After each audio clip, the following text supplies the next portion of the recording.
The inspiration, well, I was an out-of-work entrepreneur.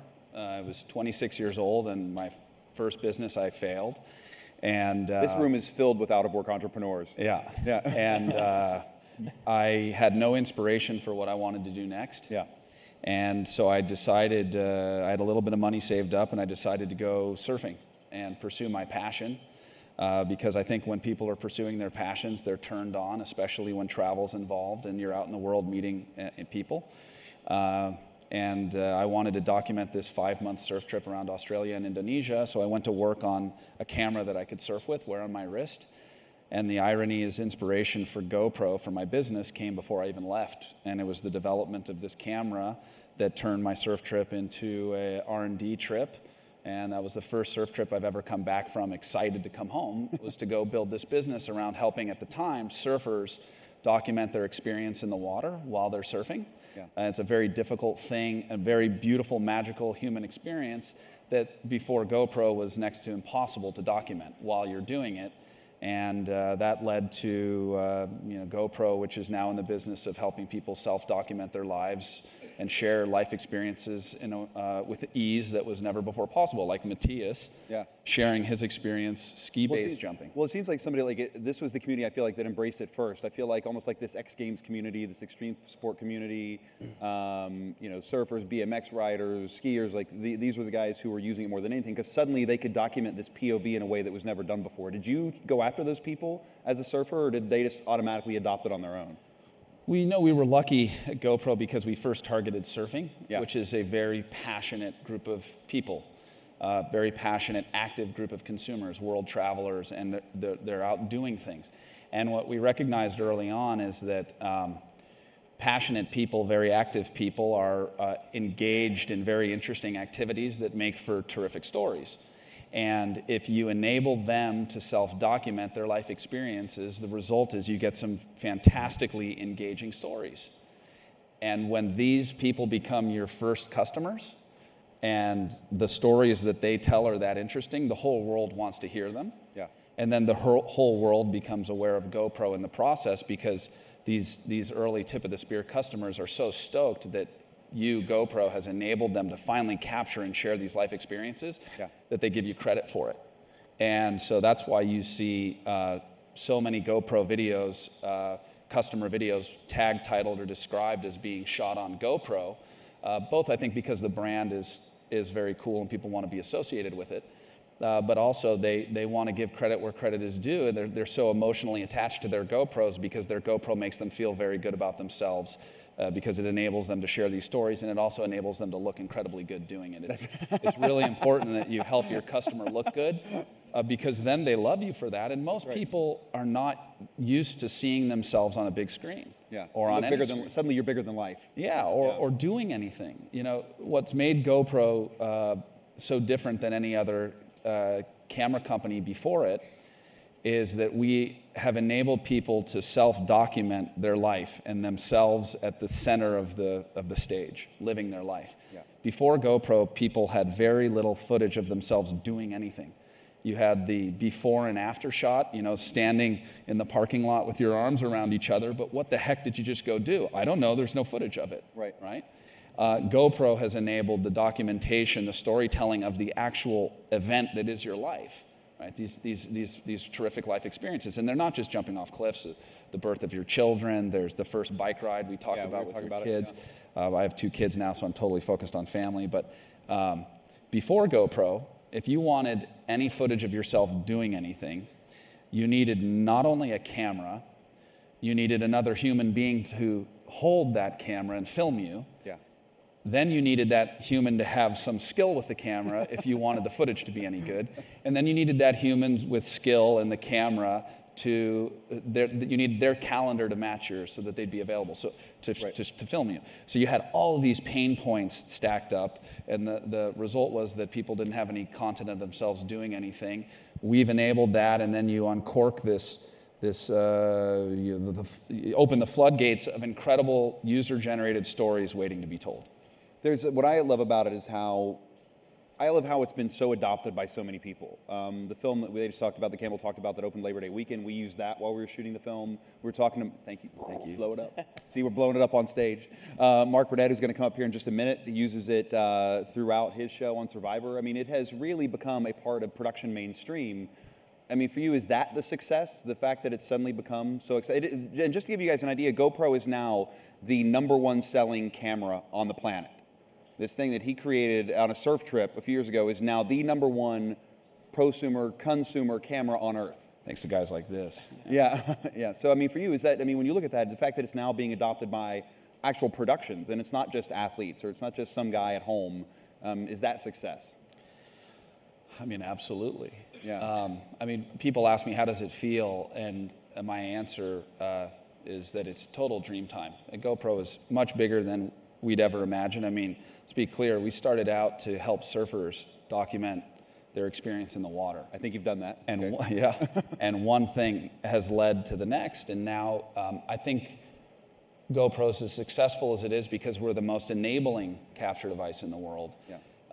And the most versatile. And so when you help everybody capture and share life experiences, whether that's personal ones like Matthias, or whether that's professional experiences that, you know, Mark Burnett or yourself would be using in your professional work, a versatile capture device is a versatile capture device. And if it helps people tell better stories, then that mass adoption, I think, is really what's made us successful. And I will say that one thing that feels really neat is that a GoPro is this big. You know, not only, well, yeah, you know, and it's, people didn't take it seriously at first because how can something this small, you know, enable what it does, but that the same device that a 12-year-old surfer goes and buys off the shelf at a surf shop is the same camera that Matthias uses as his work, and is the same camera that you fellows use in your professional work, and it's also the best-selling camera in the world for production companies. How many people here own a GoPro? Anybody have one? Who has one? Look at that. That's amazing. It's amazing.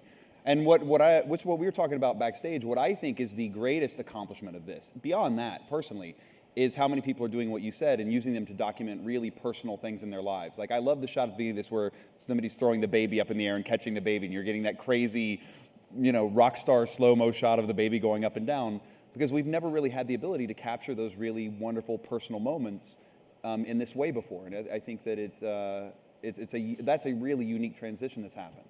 Well, and also helping people turn these moments into engaging content that other people want to watch, right? It's we've all had the bad whole movie experience. Yeah, nobody really wants to watch that. And again, this gets back to make the importance of helping your customer look really good in their content. Yeah. They'll want to watch it, but then the wider audience, you know, the world at large is interested in watching it. Yeah. And you can take what otherwise is maybe for many a mundane experience, you know, unless you're the parents of that child, and turn that into really engaging content that other people want to watch. Yeah. And you know, that may be one of the most successful my baby walking around our apartment videos of all time. And we ended up turning that into a Super Bowl commercial just because it was so cute. And you know, that was a customer of ours from the Midwest. Yeah. That the video went viral on YouTube and became, you know, professional quality content. And I think that that's really exciting, because when you enable passionate people in the world to create, you know, regular everyday people, humans, to create professional quality, engaging content from their own passions, you enable, you know, the world's largest production force of what we call professional quality user-generated content, PUGC.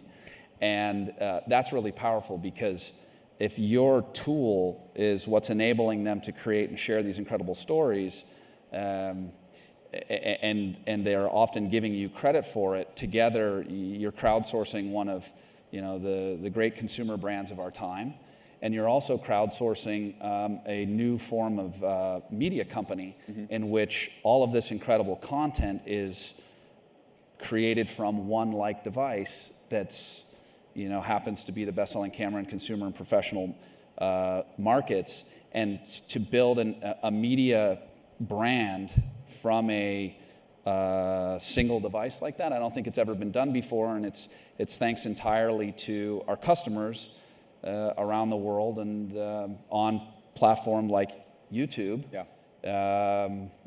Very, very lucky timing. When was the moment you knew you had something that was really special? Something that was going to completely change things? There have been so many moments, but I think we knew that one of the goals early on at GoPro was to make a camera that captured content of such quality it was worthy, it could get somebody on the cover of a magazine, of a surf magazine. That was sort of our first goal. And then as we got into video, it was to make a camera that was worthy of producing professional content that film and TV producers would use.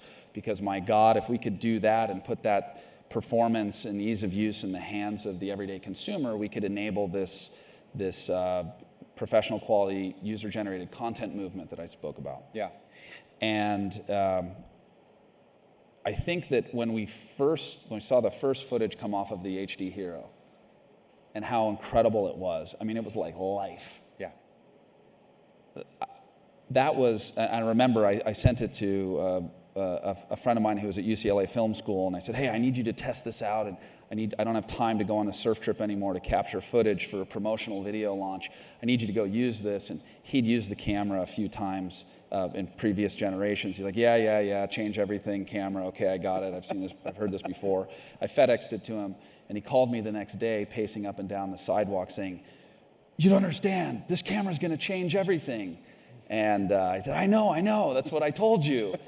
And, but I think that a kid in the UK, James Trosh, built a weather balloon with his dad, put a red robot at one end of the weather balloon and put his GoPro at the other end of the weather balloon, and he sent it up into near space.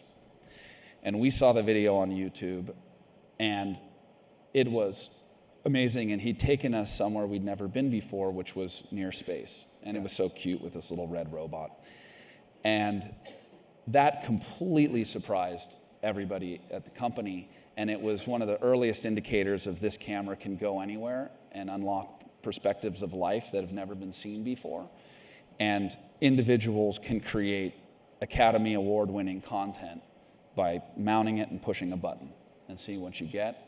And I think that space robot is it's poetic because the brand, the camera have gone similarly through the roof into space. so it's again a full circle because it's our customers' content generation that's taken us there. There's a GoPro to give you guys an idea of how many videos there are, how many video GoPros are being made. There's a GoPro video being uploaded once every 2 minutes. We've got to get together with you Google people, because I think it's more than that. Now that stat is a little older, but maybe you could help us with our analytics. Every 1 minute. Yeah. Every 60 seconds. Yeah. One just happened. Yeah. Just while we thought. Yeah. Our next Super Bowl commercial. Yeah. One of the things that I think is so great about it is that literally it's like you press one button. It is so simple, so easy. It's a really easy. How important for you was ease of use to get it into the hands of everybody? Hugely important. And I mean, our vision is to help people capture, manage, create, and share engaging life experiences. And we've done really well on the capture side. On the manage, create, and share side of our mission, we have work to do, and you can never make your products easy enough to use. But we must be doing all right because the product is as widely adopted as it is. But we still have a long ways to go there. And I think that people ask, what is how has GoPro done so well in such a short amount of time? I'd like to remind them, it has been 13 years. Yeah. So it's not a 13-year overnight success. But it's really about giving people this creative tool to help them capture and share this life experience that I think people are really hungry to share. Yeah. They just have never had a means. And one of the things I'm most proud of at GoPro is that I think that we're turning on people's creative energies. Yeah. And I hear people all the time tell me how into content creation they are now, how into storytelling they are now. And prior to their experience and use of a GoPro, they didn't really know that they had that side of them. Yeah. And we're helping turn more people on into storytellers. And as a way of a thank you, they're helping build one of the great consumer crowdsourced businesses around right now. And for that, give many thanks. Matthias, what's next? Oh, what's next? I'm going to China next month to jump off the tallest bridge in China, so it's going to be pretty fun. Top that, everybody in this room. Yeah. And Nick, for you, last question. How far away are we till one of these is 4K? Well, it is. The current Hero 3 shoots 4K at 15 frames a second. So the natural next question is, okay, well, you can't, that's great for establishing shots and That's what right. have you. 4K 30, sooner than you think. Let's have a nice round of applause for our guests, ladies and gentlemen.